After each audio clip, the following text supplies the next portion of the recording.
आज मानवी की आंख जरा देर से खुली। वह जब सोकर उठी तब उसने एक अजीब सी बेचैनी महसूस की। अपनी बिगड़ी हालत देखकर वह समझ गई कि जरूर उसका गर्भपात हुआ है।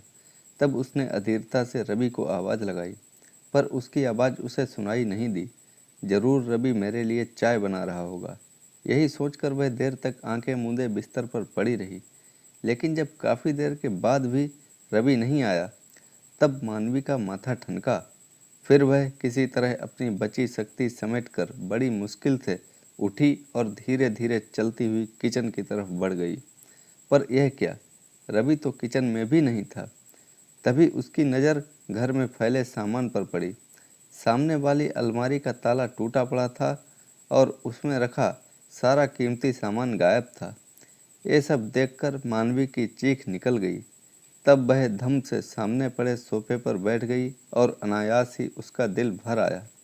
एक तरफ वह बहुत कमजोरी महसूस कर रही थी, तो दूसरी तरफ मानसिक व आर्थिक रूप से भी अक्षम हो चुकी थी।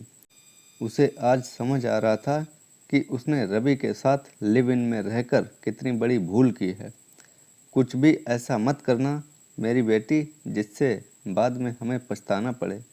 दिल्ली आते समय उसके बाबूजी उससे बोले थे, ओह बाबूजी, मैं वहाँ कुछ बनने जा रही हूँ, इसलिए कुछ भी ऐसे वैसे की तो गुंजाइश ही नहीं है। इतना कहकर उसने आगे बढ़कर अपने बाबूजी के पैर छू लिए थे। फिर वह अपनी आंखों में ढेर सारे सपने लिए दिल्ली आ पहुंची थी। छोटे शहर की मानवी को दिल्ली स्वप्न नगरी से कम नहीं लगी थी।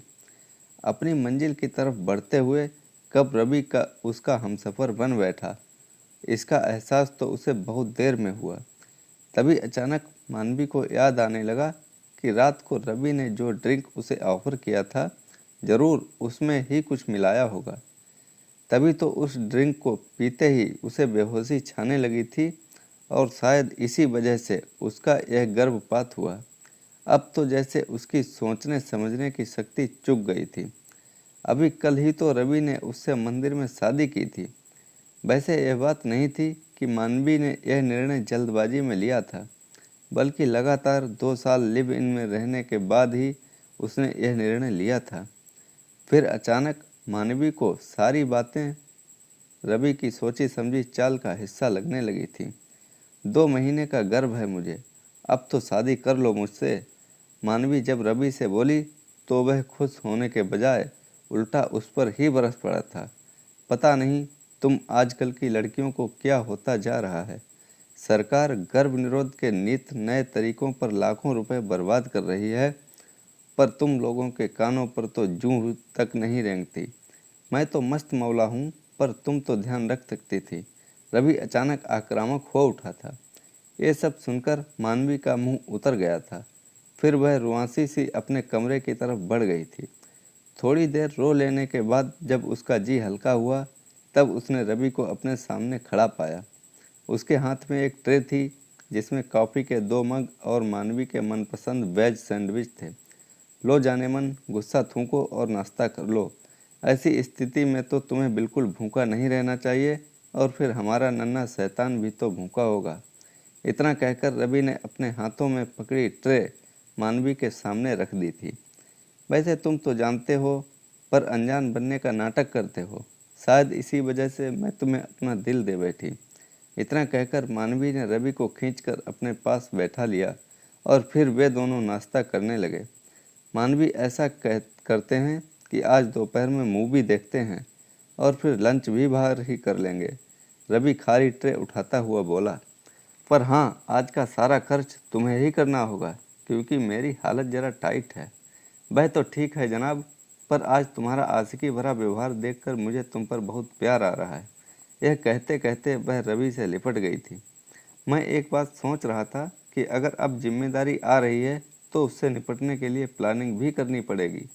रवि मानवी को चूमते हुए बोला, अगर कुछ इंतजाम हो जाए तो मैं अपना कोई काम ही शुरू कर लूँ।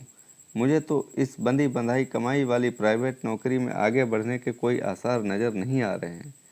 फिर क्या, शादी के बाद भी हर छोटे छोटे खर्च के लिए मैं तुम पर ही निर्भर रहूँगा। अच्छा जानू, एक बात तो बताओ ज़रा कि अगर किसी और की मदद लेने की जगह मैं ही तुम्हें फाइनेंस कर दूं तो? वाह, इससे बढ़िया बात तो कोई हो ही नहीं सकती। यह तो वही कहावत हुई, बगल में छोरा और शहर में ढिंढोरा। मुझसे ज़्यादा तो तुम आर्थिक रूप से सबल हो, इसका तो मुझे तनिक भी एहसास नहीं था। यह कहते कहते रवि की आंखों में अचानक ही चमक नजर आने लगी थी। फिर उसने अचानक ही मानवी को अपनी ओर खींच लिया और प्यार भरे स्वर में उससे बोला, मैं तो सोच रहा था कि तुम शायद अपने किसी परिचित या सहकर्मी से मदद लोगी, पर तुम्हारे पास तो गड़ा हुआ धन है मेरी छुपी रुस्तम। जनाब, जरा अपनी सोच को ब्रेक लगाइए और ध्यान से मेरी बात सुनिए। मानवी हंसते हुए बोली, मेरे पास कोई गड़ा हुआ धन नहीं है, बल्कि खून पसीने से कमाए हुए पैसों की बचत है, जिसकी मैंने एफडी करवाई हुई है। अब तक मैंने इस बारे में तुम्हें नहीं बताया था, पर अब जब हम दोनों एक होने जा रहे हैं तो भला यह दुराव छिपाओ क्यों? ओह मेरी प्यारी मानवी, इतना कहकर रवि ने एक प्यारा सा चुंबन मानवी के गाल पर अंकित कर दिया था। फिर वे दोनों अपने प्यार की खुमारी में डूबे पिक्चर हॉल की तरफ बढ़ गए। पहले उन्होंने मस्त मूवी का मज़ा लिया और फिर एक बढ़िया रेस्तरां में लजीज खाना खाया। जब रात को दोनों सोने के लिए बिस्तर पर लेटे, तब फिर से रवि ने सुबह वाली बात का जिक्र छेड़ दिया। मैं क्या कह रहा था मानवी? रवि ज़रूरत से ज़्यादा अपने स्वभाव को नम्र करते हुए बोला, कल सोमवार है, तो तुम ऑफिस जाने से पहले बैंक से पैसे निकाल कर मुझे दे देना। पैसे हाथ में होंगे तो आगे की प्लानिंग आसान हो जाएगी। फिर रवि मानवी के बालों में अपना हाथ फेरने लगा। वह तो ठीक है जानू, मानवी रवि को गलत बहरियाँ डालती हुई बोली, पर पहले हमारी शादी होगी तभी तुम्हें पैसे मिलेंगे, क्योंकि मैंने यह पैसे अपने फ्यूचर पार्टनर के लिए ही तो बचा कर रखे थे। ओह, तो तुम्हें मुझ पर भी विश्वास नहीं है? रवि खुद को मानवी की पकड़ से छुड़ाते हुए बोला, क्या मैं तुम्हें ऐसा लगता हूँ जो तुम्हें धोखा देकर भाग जाऊँगा? सच, बहुत प्यारे लगते हो तुम जब जब गुस्से में होते हो। मानवी फिर से रवि से लिपटते हुए बोली, मेरे जाने जिगर, अब जब तुम्हें अपना तन मन ही सौंप दिया है तो भला शक की कैसी गुंजाइश? मैं तो यह सोच रही थी कि अब जब शादी करनी ही है तो फिर देरी कैसी। इधर हमारी शादी हुई तो उधर मैं अपनी सारी जमा पूंजी तुम्हें सौंप दूंगी। प्यारी मानवी रवि के आगोश में समाते हुए बोली। इतना कहकर मानवी तो सो गई, पर रवि बेचैनी से लगातार करवटें बदलता रहा। जल्दी से तैयार हो जाओ, हम लोग अभी मंदिर जाकर शादी करेंगे। इतना कहकर रवि ने एक पैकेट उसे थमा दिया, जिसमें एक प्यारी सी लाल साड़ी, चूड़ियाँ और एक प्यारा सा महकता गजरा था। पर रवि, इतनी भी क्या जल्दी है, थोड़ा समय दो मुझे, मानवी चाय बनाते हुए बोली। तुम लड़कियां ना वाकई में कमाल हो, पहले तो जल्दी जल्दी की रट लगाती हो और फिर अगर तुम्हारी बात मान लो तो उसमें भी तुम्हें प्रॉब्लम होती है। इतना कहकर रवि गुस्से से पैर पटकता हुआ बाहर चला गया। वैसे मानवी को यह सब इतनी जल्दी होते देख अटपटा तो अवश्य लग रहा था, पर अब शक की कोई गुंजाइश नहीं थी, इसलिए वह सब कुछ भुलाकर खुशी खुशी तैयार होने लगी। बीच बीच में उसे अपने घर वालों की भी याद आ रही थी, पर फिर उसने सोच लिया था कि वह शादी होते ही रवि को लेकर अपने घर जाएगी। मानवी को दुल्हन के रूप में देखकर पहले तो वे लोग अवश्य उससे गुस्सा होंगे, पर फिर जल्दी ही मान भी जाएंगे, क्योंकि वह सभी की लाडली जो है। वाह, क्या गजब ढा रही हो तुम दुल्हन के रूप में, आज तो सब तुम पर फिदा हो जाएंगे। रवि की इस चुटकी पर मानवी शर्माकर उसके गले जा लगी। अरे सुनो, तुम्हारा बैंक भी तो मंदिर के रास्ते में ही पड़ता है ना, ऐसा करना तुम अपनी चेकबुक भी रख लेना।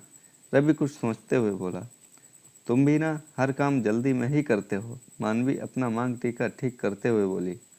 वैसे मुझे कम से कम इतना तो बता दो कि तुम कौन सा काम शुरू करने वाले हो।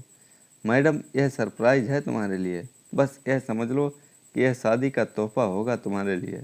इतना कहकर उसने मानवी का हाथ पकड़ा और फिर वे दोनों शादी करवाने वाली दुकान की तरफ बढ़ गए। वहाँ एक पंडित बैठा था, उसने जल्दबाजी में रीति रिवाज निपटाकर उनकी शादी करवा दी और एक प्रमाण पत्र पकड़ा दिया। फिर लौटते समय मानवी ने बैंक से पैसे निकालकर रवि को दे दिए। पैसे मिलते ही रवि के रंग ढंग बदल गए। इसका एहसास मानवी को हुआ तो जरूर, पर फिर उसने इसे वहम मानकर आगे बढ़ने में ही भलाई समझी। मानवी कपड़े चेंज करके अभी लेटी ही थी कि तभी रवि आ गया। यह क्या जाने मन, आज तो सेलिब्रेशन की रात है और तुम इतनी सुस्त लेटी हो। That's not fair my love. इतना कहकर उसने विदेशी शराब 2 गिलासों में उड़ेल दी।